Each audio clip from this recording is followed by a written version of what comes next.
2021 Copa America ഫൈനലിൽ അർജന്റീനയോട് തോറ്റത് മുതൽ ബ്രസീലിന് അത്ര നല്ല കാലമല്ല. ഇതുകൊണ്ട് തന്നെ ഇത്തവണത്തെ കോപ്പ ബ്രസീലിന് അഭിമാന പോരാട്ടമാണ്. എന്നാൽ കോസ്റ്റാറിക്കയ്ക്കെതിരെ ഗോളിന്റെ സമനില വഴങ്ങാനായിരുന്നു ബ്രസീലിന്റെ വിധി.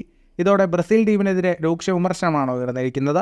ഈ പശ്ചാത്തലത്തിൽ ബ്രസീൽ ടീമിന് പൂർണ്ണ പിന്തുണ അറിയിച്ച് സൂപ്പർ താരം നെയ്മർ ജൂനിയർ വിമർശകർക്ക് മറുപടി നൽകുകയും ചെയ്തു. നെയ്മർ സാമൂഹിക മാധ്യമങ്ങളിൽ വിമർശകർക്ക് നൽകിയ മറുപടി ഇങ്ങനെയാണ്: കളിക്കളത്തിൽ ഓരോ മത്സരത്തിനിറങ്ങുമ്പോഴും ഞങ്ങളെല്ലാവരും ഏറ്റവും മികച്ച പ്രകടനം നടത്താനാണ് പരിശ്രമിക്കുന്നത്.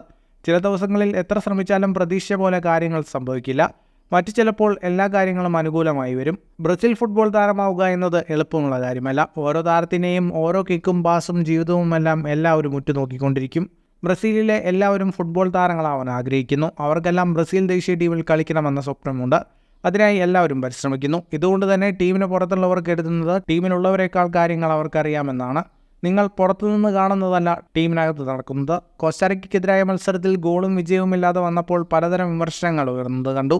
ഇത് സ്വാഭാവികമാണ്. എന്നാൽ വിമർശനങ്ങൾ അതിരുവിടാതിരിക്കാൻ എല്ലാവരും ശ്രദ്ധിക്കണം. ആ കളി കഴിഞ്ഞു. നിങ്ങൾ അതിൽ തൂങ്ങിയിരുന്നിട്ട് കാര്യമില്ല. മുന്നോട്ട് പോകണം. കൂടുതൽ നന്നായി പരിശീലനം നടത്തി മികച്ച പ്രകടനത്തിനായി പരിശ്രമിക്കണം. ഈ ടീമിനെ എല്ലാവരും വിശ്വസിക്കണം. കാരണം അവർ രാജ്യത്തിനായും ആരാധകർക്കായും ഏറ്റവും മികച്ച പ്രകടനം പുറത്തെടുക്കുമെന്ന് തനിക്ക് ഉറപ്പാണെന്നും നെയ്മർ പറഞ്ഞു. ഫുട്ബോൾ ലോകത്തെ കൂടുതൽ വാർത്തകൾക്കും വിശേഷങ്ങൾക്കുമായി സ്പോർട്സ് കഫേ ഇപ്പോൾ തന്നെ സബ്സ്ക്രൈബ് ചെയ്യുക.